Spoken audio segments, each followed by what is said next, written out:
He was kicked out of the system at 17, with a key, a cryptic address, and the clothes on his back. What he found there wasn't a home, but a rusted metal silo. What he built inside would become his fortress. This is that story. And if you've ever felt like you were starting over with nothing, or that the world had already decided who you were, then I want you to stick with me. Maybe even hit that subscribe button, because the stories we share here are for the people who have had to build their own way out. This story is for you. The door to the Northgate Youth Residence closed behind me with a heavy, indifferent click. A sound I had been dreaming of for 2 years, 3 months, and 11 days. I thought it would sound like freedom. Instead, it sounded like a period at the end of a sentence I hadn't been allowed to write. I stood on the cracked concrete steps, holding a single cardboard box that contained the sum total of my worldly possessions. 3 changes of clothes, a worn paperback copy of a book my mom used to read to me, a toothbrush, and a photograph of 2 people I barely remembered smiling in the sun. The air was thick with the damp, gray weight of a city morning in late October. It smelled like exhaust fumes and wet pavement, the official scent of my entire adolescence. I was 17, but my birthday was only a week away. On that day, I would legally be an adult, and the system would be done with me. They'd just given me a head start. Ms. Albright, my caseworker for the final 6 months, was waiting by her sensible, state-issued sedan. She didn't smile, but her eyes held a familiar, weary sort of kindness. She was a professional in the business of managed sorrow. "Ready, Leo?" she asked. I just nodded. Ready wasn't the right word. There is no word for feeling like you're being pushed off a cliff and handed a feather on the way down. We drove in silence for a few blocks, the city's drab architecture sliding past the window like a series of forgotten memories. I watched the people on the sidewalks, heads down, collars up against the wind, each of them heading somewhere. I was just heading away. Her office was in a squat brick building that probably looked old the day it was built. It smelled of stale coffee and disinfectant. It was the smell of bureaucracy, of files and forms and lives reduced to black ink on cheap paper. She gestured to the chair opposite her desk, a mountain of manila folders piled on one side as if holding back a landslide of human problems. She picked one from the top. It had my name on it, Leo Vance. "Okay, Leo," she said, her voice shifting into its official procedural tone. "As you know, upon your 18th birthday, you age out of state custody. Given the circumstances and your exemplary record of not burning the place down," a ghost of a smile touched her lips, "we've processed your emancipation a few days early." She slid the folder across the desk. It felt heavy, like it was full of rocks instead of paper. "This is everything." Inside wasn't much. A birth certificate, my social security card, a final discharge paper, and a large, stiff envelope addressed to me in spidery, unfamiliar handwriting. Tucked into the flap was a single, old-fashioned brass key on a plain metal ring. "What's this?" I asked, my voice sounding rough and unused. "That," Ms. Albright said, leaning back in her creaky chair, "is the interesting part. It came to our office about a month ago, from a law firm. It appears your maternal grandfather, a Mr. Alastair Vance, left you something in his will." My grandfather. The name was a phantom. My mom had talked about him, but he was a ghost story. A man who lived somewhere far away and had a falling out with my dad. He'd sent a card once when I was 5. I only remembered the crinkly, foreign-feeling money inside it. "He's dead?" I asked. "Passed away 2 years ago, according to the documents," she said, her tone gentle. The estate has been in probate. It seems you are his sole heir. Heir. The word felt ridiculous, like a costume for a play I hadn't auditioned for. Heirs were people who lived in mansions and had trust funds. I was a kid with a cardboard box and a bus token in his pocket. Heir to what? I asked, pulling the key from the envelope. It was heavy, solid. A piece of property, she said, consulting a paper from the file. Rural Route 4, Cinder Creek County. A plot of land, 10 acres with, and I quote, one primary agricultural structure. She looked up at me over the rims of her glasses. Leo, I need to be very clear with you. The lawyer, a Mr. Janine, was very specific. The property has significant back taxes owed, over $5,000. If they're not paid by the end of the year, the county will seize the land and auction it off. She paused, letting the weight of that sink in. There's also a standing offer from a developer, a company called West Ridge Holdings. They want the land. The offer is for $10,000. After the back taxes and legal fees, you'd walk away with maybe $2,000. $2,000. It felt like $1 million. It was a bus ticket to anywhere. It was a deposit on a tiny apartment, a month of groceries, a new start. It was the smart choice, the only choice. The lawyer, Mr. Janine, his number is in there, she continued. He can facilitate the sale. He said he can have the money wired to you within a week. She looked at me, and for a second, the professional mask slipped.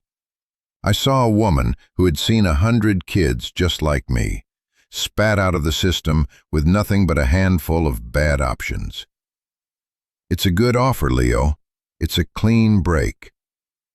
A clean break. I looked at the key in my palm. The brass was worn smooth in places, dull with age. It was a key to a place I'd never seen, left by a man I'd never known. It was attached to a debt I couldn't pay, and a piece of land that was probably worthless. But it was the first thing anyone had ever given me that wasn't a handout or a requirement. It was an inheritance. What's an agricultural structure? I asked. Ms. Albright sighed softly. The lawyer wasn't sure. He said the county records describe it as a grain silo. A silo. Not a house, not a cabin. A giant metal can in the middle of nowhere. It was absurd. It was a joke. And in that sterile office, under the flickering fluorescent lights, with the smell of defeat all around me, I felt a laugh bubble up in my chest. It was a dry, rusty sound. I hadn't laughed in a long time. Ms. Albright looked startled. So I own a silo, I said, the words tasting strange and new. Or I will, if I can find $5,000. She shook her head. Leo, the smart move is to take the money. I know she was right. Every rational part of my brain, every instinct for survival honed by years of instability, screamed at me to take the $2,000 and run. But something else, a stubborn, foolish part of me I thought had died long ago, was whispering. It was whispering about the key in my hand. It was whispering my grandfather's name. Where is Cinder Creek County? I asked. She pushed a bus schedule across the desk. It's a 6-hour ride west. The bus leaves at noon. She looked at me, a question in her eyes. I picked up the heavy envelope, the key, and my discharge papers. I put them in my box on top of the photograph. I think, I said, standing up, I'd like to see it first. The bus station was a symphony of desperation. People coming, people going, all of them running from something, or towards a dream, that was probably just as broken as the place they'd left. The air was thick with the smell of diesel and greasy food. I bought a one-way ticket to a town called Harmony, the closest stop to Cinder Creek. The ticket ate a quarter of the $100 Ms. Albright had given me as a transitional stipend. I sat on a hard plastic bench, my box between my knees, and waited. I felt invisible, a ghost haunting the edges of other people's lives. I watched a mother scold her child, a young couple kiss goodbye, a soldier stare blankly out a window. Each one had a story, a connection. I had a key to a silo. The bus groaned and hissed when it pulled in. I found a seat by a window smeared with grime and watched the city I'd always known but never belonged to fall away. The concrete and brick slowly gave way to strip malls and suburbs, and then, finally, to open fields. The sky seemed to get bigger, the air cleaner. The world expanded.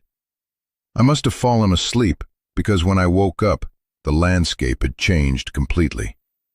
We were in rolling country, hills the color of honey under the late afternoon sun. The trees were bare, their skeletal branches stark against the pale blue sky. It was beautiful and empty and a little bit sad. It looked like how I felt. The bus pulled into Harmony just as the sun was setting, painting the clouds in shades of orange and purple. The station was just a bench and a sign in front of a closed-down general store. The bus pulled away, its red tail lights disappearing around a bend. And then there was silence, a profound, absolute quiet I hadn't experienced in my entire life. No sirens, no traffic, no shouting from the room next door. Just the whisper of the wind through the tall, dry grass. The town of Harmony consisted of a single street with a handful of buildings, a post office, a diner with a buzzing neon sign, a gas station, and a few shuttered storefronts. It was a town that time was slowly erasing. I walked into the diner. It was warm inside and smelled of coffee and fried bacon. A few old men sat at the counter, nursing cups of coffee and speaking in low murmurs. A woman with tired eyes and a kind smile wiped down the counter. "You're new," she said. It wasn't a question. "Just passing through," I lied. "Looking for rural Route 4. Know where I can find a ride?" One of the old men at the counter swiveled on his stool. He had a face like a road map of his own life, weathered and creased. "Route 4? Ain't much out that way anymore. Where you headed?" I hesitated. "The old Vance place." The old man's eyes narrowed slightly. He exchanged a look with the waitress. The low chatter in the diner stopped. I felt a dozen pairs of eyes on me. "Alistair Vance?" the man asked, his voice softer now. "He was my grandfather," I said. The man nodded slowly, his gaze taking in my thin jacket and the cardboard box I'd set by the door. "Alistair was a good man, a private man." He pushed his coffee cup aside. "Finish your meal, son. I'll take you. Name's Earl." Half an hour later, I was sitting in the passenger seat of Earl's ancient, rattling pickup truck. He didn't ask many questions, and I was grateful for it. He pointed out landmarks that meant nothing to me. A creek where he caught his first fish. A field where a barn used to stand before the big storm of '98. "Alistair kept to himself, mostly," Earl said, breaking a long silence as we turned off the paved road onto a gravel track. "Came here after his daughter, after your mother passed. Bought that land cheap. Said he liked the quiet." The truck bounced and jostled over the rutted lane. "People thought he was strange, living out here. But he was always fair. Paid cash for everything. never asked for a lick of help. We crested a small hill, and Earl pointed. "There she is." And I saw it. Silhouetted against the twilight sky, it stood alone in a field of overgrown weeds. A massive, cylindrical tower of corrugated metal, streaked with rust. A grain silo. It was bigger than I'd imagined, taller, more intimidating. It didn't look like a place someone could live. It looked like a monument to loneliness. Earl pulled the truck to a stop by a sagging wire fence and a rusty gate. "This is as far as I go," he said, not unkindly. "You sure you know what you're doing, son?" I looked at the silo, then back at him. "No, sir," I said honestly, "but I have to." He nodded, as if that made perfect sense. "The diner's open till 9. If you decide you need a ride back, you know where to find me." He didn't wait for an answer, just put the truck in reverse and backed down the lane, leaving me alone in the gathering dark with my box and my key. The air was cold, and the wind made a low, moaning sound as it whipped around the silo. I pushed open the gate, the rusted hinges screaming in protest, and walked up the path. The ground was uneven, and I stumbled twice. The silo loomed over me, a silent metal giant. A single heavy-looking steel door was set into its base, secured with a thick chain and a formidable padlock. I pulled the brass key from my pocket. It slid into the lock with a satisfying click. The lock was heavy. The chain was heavy. I pulled them free, the metal links clattering loudly in the stillness.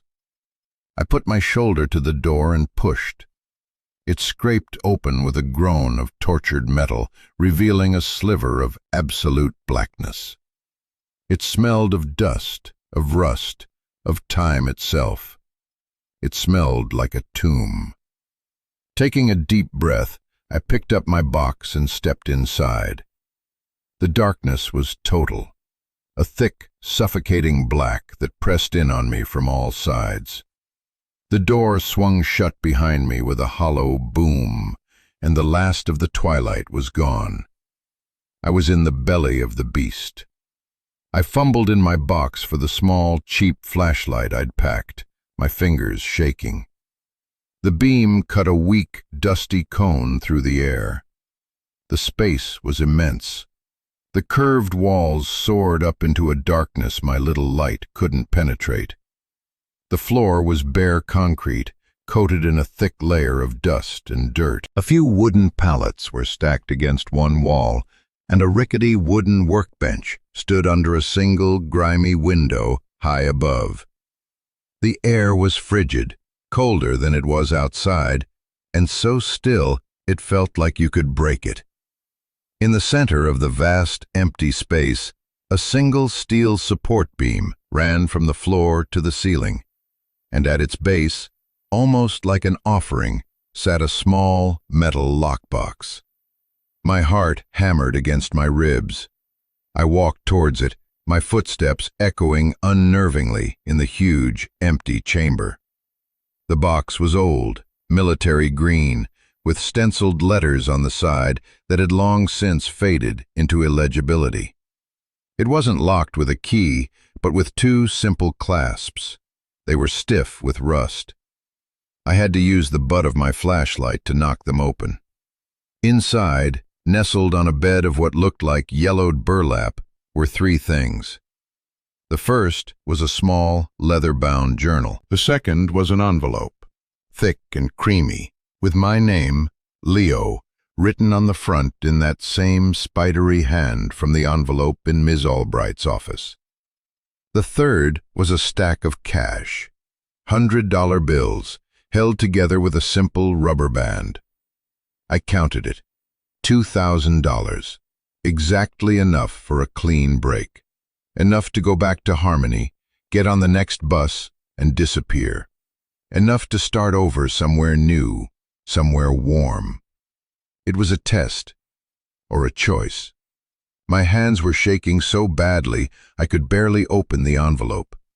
The paper was thick, expensive. The letter inside was written on a single sheet. The ink was a faded black. "Leo," it began, "if you are reading this, then I am gone, and you have found your way here. I am sorry. Those are the first words I must say to you. I am sorry for not being there. I am sorry for the silence. I am sorry for the life you have had. I need you to believe that none of it was what I wanted for you." I had to stop and take a breath. The words were a punch to the gut. I could almost hear a voice in them, a voice I'd never known, full of a regret so profound it seemed to stain the very paper. "There are things you do not know, things I could not tell you, about why your mother and I were estranged, about the dangers that found your parents, and about why I had to let the world think I had nothing and no one to care for. It was the only way to keep you safe, to make you disappear from the sight of people who would have harmed you to get to me. I had to make it look like I abandoned you. It was the hardest thing I have ever done." Abandonment as protection. The idea was so foreign, so contrary to everything I had ever known, that my mind couldn't quite grasp it. I had built my entire identity around being the boy who was left behind, by my parents, by my grandfather, by the world. To have that foundation suddenly ripped away was terrifying. "This place," the letter continued, "this ugly metal can is the beginning. It is not much, but it is yours. No one can take it from you, provided you can hold on to it. The money in this box is a start. It is enough for you to leave, to take the developer's offer they will surely make, and to walk away. I will not blame you if you do. You are owed a simple life. But if you choose to stay, if you feel the pull of this place, of this blood in your veins, then you must know that this is only the first layer. The true inheritance is not what is in this box. The real foundation is hidden. You were always a clever boy. You loved puzzles. This is the last one I will ever give you. Look deeper, Leo. Your future is here, if you are strong enough to claim it." It was signed simply, Alistair. I sat there on the cold, dusty concrete, the weak beam of my flashlight illuminating the letter, the journal, and the stack of money. $2,000. And a puzzle. My mind was reeling. For 17 years, I had been a piece on a board I didn't understand, moved by invisible hands. Now, for the first time, someone was telling me I could be a player. Someone was telling me there was a reason for the pain, a logic behind the loneliness. I picked up the journal. Its leather cover was cracked with age.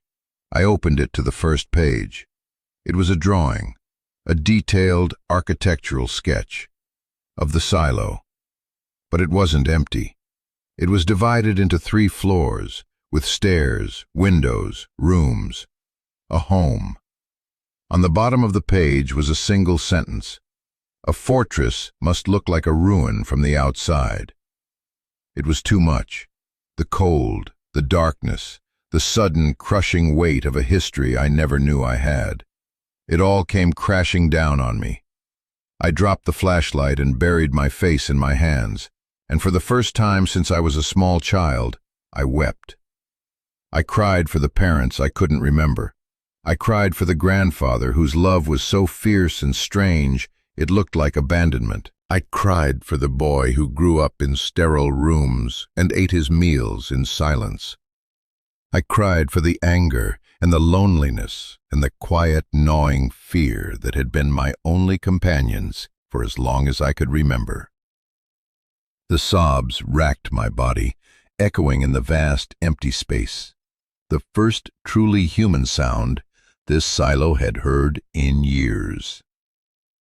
I cried until I had nothing left, until I was just a hollowed-out shell, sitting in the dark, at the heart of my own strange inheritance.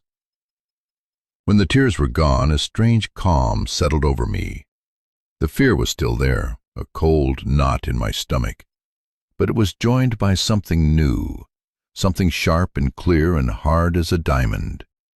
Determination. I wasn't that boy anymore. That boy was left on the steps of the group home. I was Leo Vance, and I was the heir to a puzzle. I wasn't going to run. I picked up the flashlight, its beam now seeming a little stronger, a little more hopeful. I looked at the money. Not a getaway fund, a grub stake. I looked at the journal. Not a memory, a blueprint. I spent that first night huddled in my thin jacket, the unopened journal as my pillow, the $2,000 in my pocket. The wind howled outside, a lonely, wild sound. The metal walls of the silo groaned and creaked around me like a great beast settling in for the night. I didn't sleep. I just lay there in the dark, listening to the sounds of my new home, my mind racing with questions, with possibilities, with the ghost of my grandfather's last words. Look deeper. Morning came not as a sunrise, but as a slow, gray lightening of the air. The single grimy window high on the wall began to glow, and the vast interior of the silo resolved itself into shapes and shadows. It was even bigger and emptier than I had thought.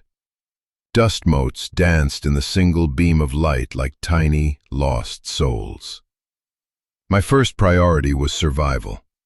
I took $400 from the stack, put the rest back in the box, and hid the box under one of the pallets. I walked the 2 miles back to Harmony.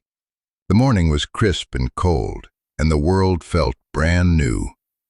In town, I bought a warm sleeping bag, a powerful lantern, a propane camp stove, a cooler, work gloves, and a heavy-duty broom. I filled the cooler with water, bread, peanut butter, and apples. The woman at the general store, a different one from the diner, looked at my cash and my collection of goods with open curiosity, but like Earl, she didn't ask. It seemed people in Cinder Creek had a respect for privacy that was as wide and deep as the sky. When I got back to the silo, the hard work began. The first thing I did was sweep. For hours, I swept the concrete floor, raising a choking cloud of dust that billowed out the open door. It was mindless, physical labor, and it felt good. With every push of the broom, I felt like I was clearing out not just the dirt of years, but the dust of my own past. I was claiming the space, making it mine. By late afternoon, the floor was clean. The concrete was pitted and stained, but it was solid. A foundation. That night, I ate peanut butter sandwiches, sitting in the open doorway, watching the stars come out. The sky here was incredible, a black velvet cloth strewn with a brilliant spray of diamonds. There were no city lights to wash them out. I felt small, but not in a bad way. I felt like a part of something vast and ancient. I zipped myself into my new sleeping bag, my lantern casting a warm, golden glow on the curved metal wall, and I slept, deeply and dreamlessly, for the first time in years. The next few days fell into a rhythm. I would wake up with the light, explore the 10 acres of my land, and then work on the silo. The land was mostly overgrown fields and a small patch of woods that bordered a shallow, fast-moving creek. It was wild and beautiful. I found the remains of a vegetable garden near the silo, choked with weeds but with raised beds still intact. My grandfather had been trying to build a life here, a self-sufficient life. Inside the silo, I cleaned. I scrubbed the grimy window until it let in a clear, bright shaft of afternoon sun. I repaired the workbench, hammering the loose boards back into place.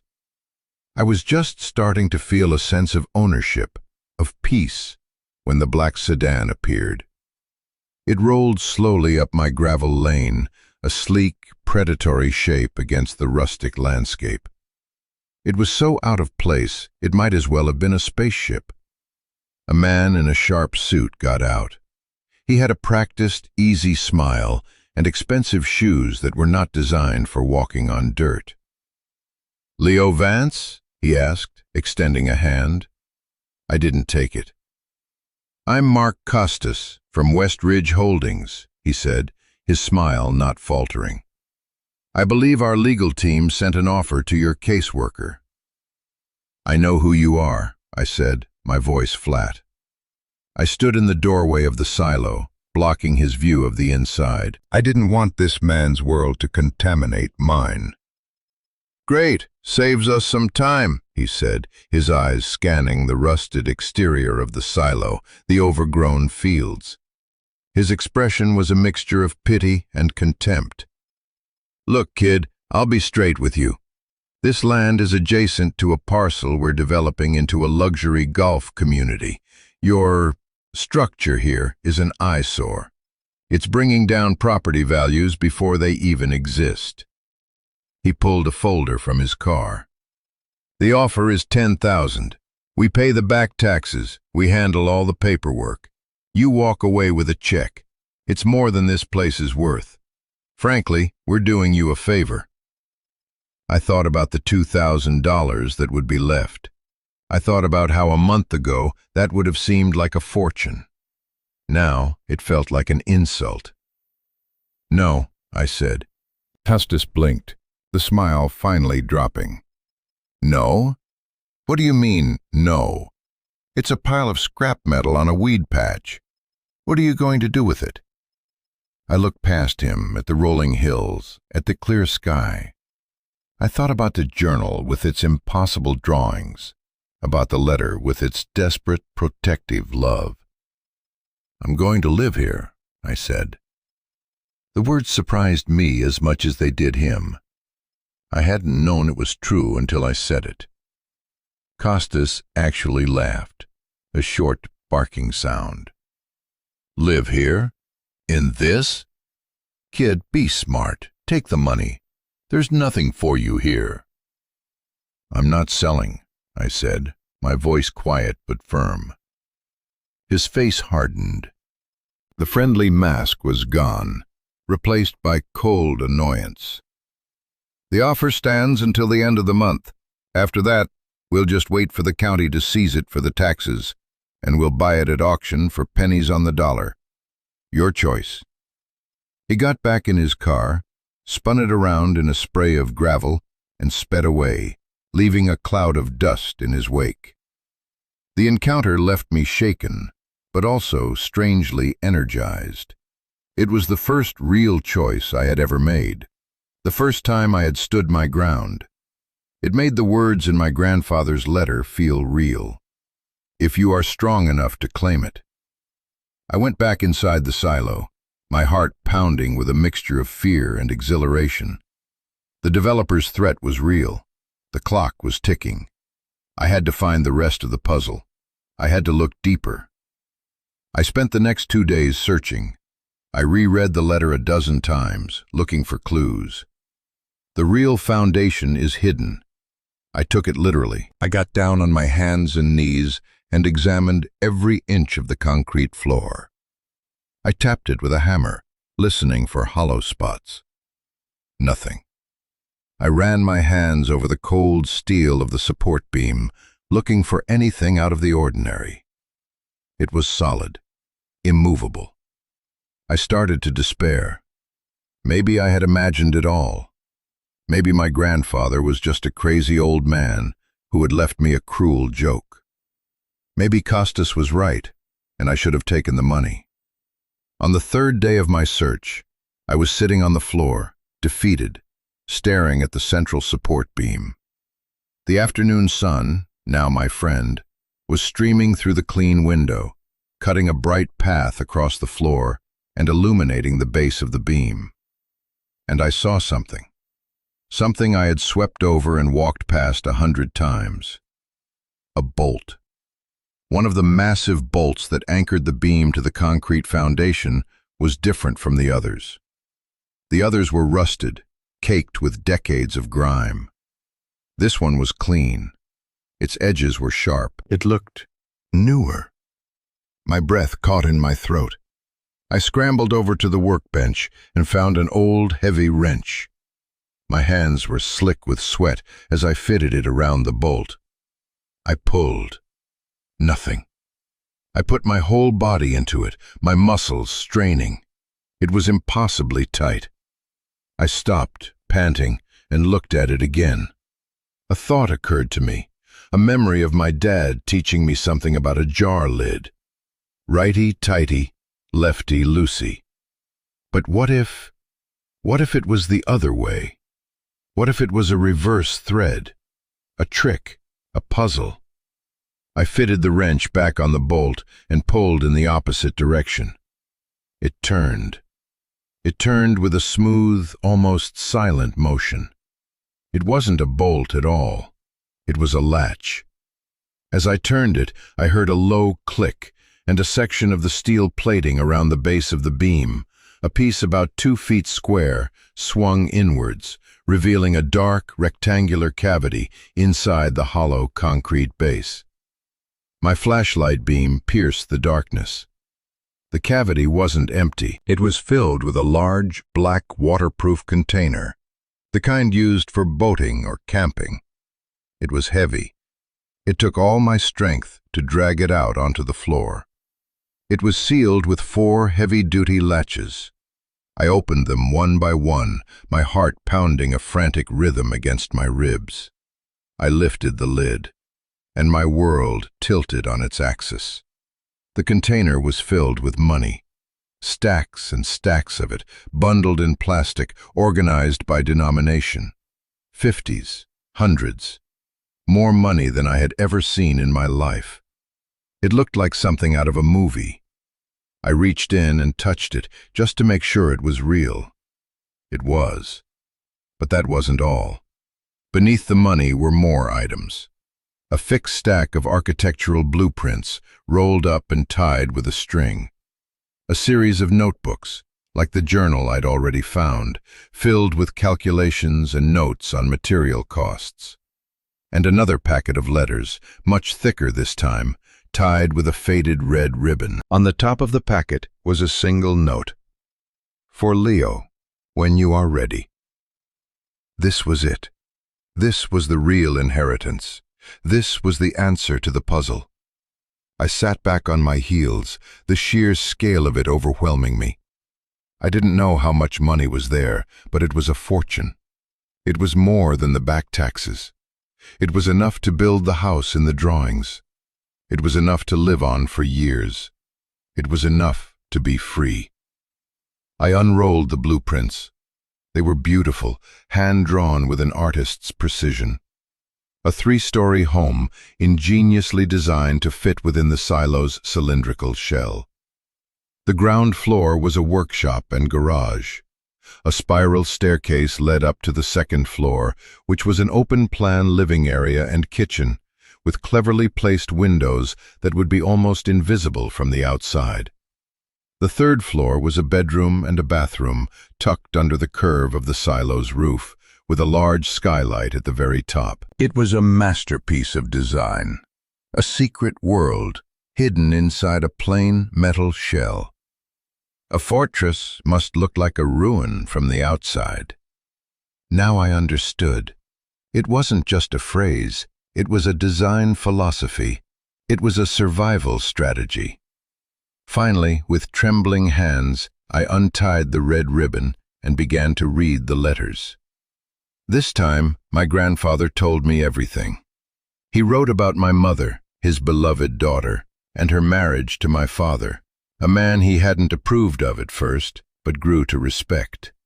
He wrote about their struggles and how he had helped them, quietly, from a distance. Then the story took a dark turn. My father, a good man but a proud one, had gotten into business with the wrong people to fund a project. When the project failed, he owed them a dangerous amount of money. They weren't bankers, they were predators. Loan sharks who dealt in violence and fear. My grandfather, Alistair, tried to help. He sold his own successful business and gave my father the money. But it wasn't enough. The debt had spiraled. The interest was astronomical. The threats began. Then, the accident. The police called it a tragic single-car crash on a rainy night. My grandfather never believed it. He believed my parents were murdered. The police found nothing, he wrote, his handwriting growing jagged with a pain that was still fresh after all these years. And those men, those vultures, they came to me. They said the debt was mine now. They knew about you, Leo. You were 5 years old. They saw you as leverage, a tool to control me. I knew I had to get you away. I had to make you invisible. He detailed the plan he concocted. He paid the debt, every last penny, liquidating everything he had left. He went bankrupt, publicly and messily. He cut all ties, moved to this forgotten corner of the world, and bought this worthless piece of land. And then he did the hardest part. He arranged for me to be taken into the foster care system, using a distant, paid-off relative as an intermediary. He created a paper trail of neglect and abandonment. He made himself a ghost, a poor, crazy old man who had disowned his own family. He did it to erase me from the history of that debt, to sever any connection that those men could ever trace. They needed to believe I had nothing and no one left to lose, he wrote. They needed to believe you meant nothing to me. Every birthday card I didn't send, every phone call I didn't make, was an act of love, Leo. A shield. I hope, I pray, you can understand that. For the next 15 years he lived here, alone in this silo. He worked odd jobs for cash, under the table, saving every single dollar. He lived like a pauper, pouring all his energy, all his money, all his broken heart into this plan. The silo wasn't a home, it was a project. He studied architecture, engineering, sustainable living. He drew the plans. He sourced the materials. He saved the money. He was building me a lifeboat, a fortress, a future. This place is more than a home, the last letter read. It is proof. Proof that they did not win. Proof that love is stronger than greed. Proof that the Vance family endures. The money is my life's work. The plans are my apology for the life you had to lead. What you do with it is your choice. Sell it all and travel the world. Go to college. Never think of this place again. Or build. Build the life they tried to steal from us. Whatever you do, be happy, Leo. That is my only wish. I finished the last letter as the sun went down, its final rays painting the silo's interior with strokes of gold and orange. I wasn't crying this time. A profound, aching sense of peace had settled over me. The anger I had carried for so long, the feeling of being wronged and abandoned, had simply dissolved, replaced by an overwhelming sense of love and gratitude for the strange, brilliant, stubborn man who was my grandfather. He hadn't left me a silo. He had left me a legacy. The next morning, I drove Earl's borrowed truck. He'd left the keys for me at the diner with a note that said, "Just in case," to the county seat. I walked into the tax office, found the right clerk, and paid the $5,212.42 in back taxes, in cash. The clerk, a woman with a perpetually surprised expression, counted it 3 times. She stamped the receipt with a satisfying thud. Paid in full. As I walked out, I felt 10 feet tall. On my way out of town, I stopped at a payphone and called the lawyer, Mr. Janine. "This is Leo Vance," I said. I wanted to let you know that the back taxes on my grandfather's property have been paid." There was a stunned silence on the other end of the line. "Mr. Vance?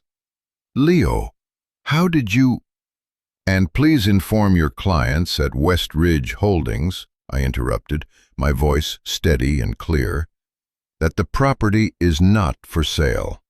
Not now, not ever." I hung up before he could reply.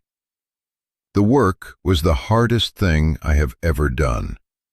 I was no builder, but my grandfather's notes were meticulous.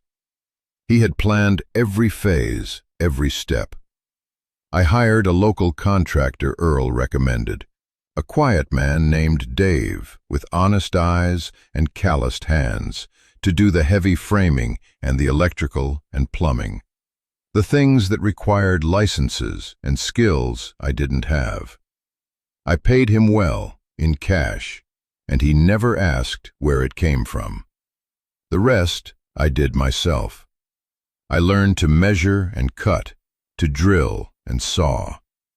I learned the language of wood and steel. I spent long, exhausting days turning blueprints into reality, and long, quiet nights studying my grandfather's journals, learning about insulation and passive solar and water collection.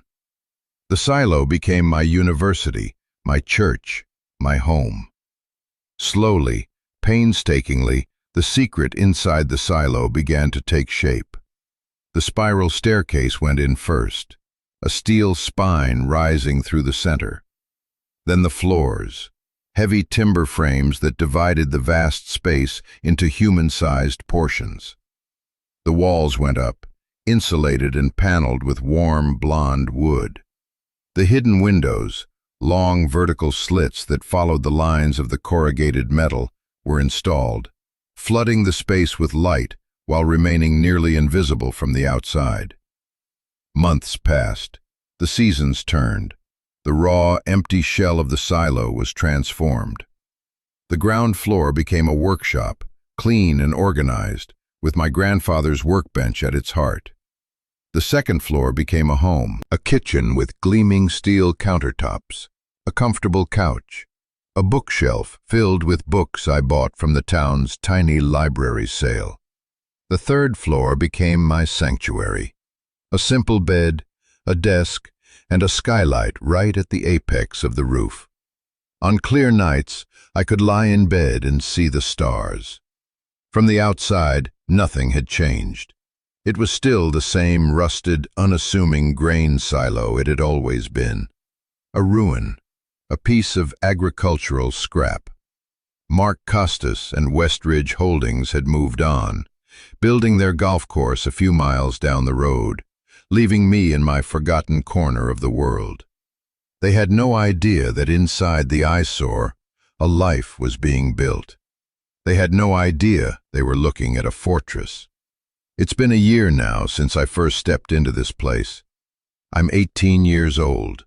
I am the owner of 10 acres of land and a 3-story home hidden in plain sight. I tend to my grandfather's garden, the soil rich and dark under my hands. I talk to Earl and the folks at the diner. I'm still the quiet kid who lives out at the old Vance place, but I'm not an outsider anymore. I'm a part of the landscape. Sometimes, when the wind is just right, I can hear the faint sound of construction from the golf course development, the sound of a world I have no part in. And I am grateful. My grandfather gave me more than just a home and a fortune. He gave me a choice. He gave me a story that had been twisted by pain and fear, and he gave me the chance to write a new ending.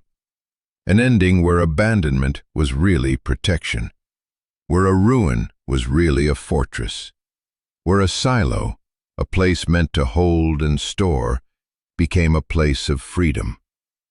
This story, my story, is about rebuilding. It's about looking at something the world has written off as worthless and seeing the potential, the beauty, the strength inside. It's about taking the inheritance you are given, the good, the bad, the painful, and building a foundation from it. It's about choosing the harder right over the easier wrong. My grandfather taught me that the best fortresses are the ones no one knows are there. That true wealth isn't about what you show the world, but about the security and peace you build for yourself. And that home isn't a place you are given. It's a place you claim. It's a place you fight for. It's a place you build, nail by nail, choice by choice, until it's strong enough to hold you. And now I want to ask you, what have you rebuilt in your life? What ruin have you turned into a fortress? What has the world told you was worthless that you knew deep down was your greatest strength? I want you to share it in the comments below.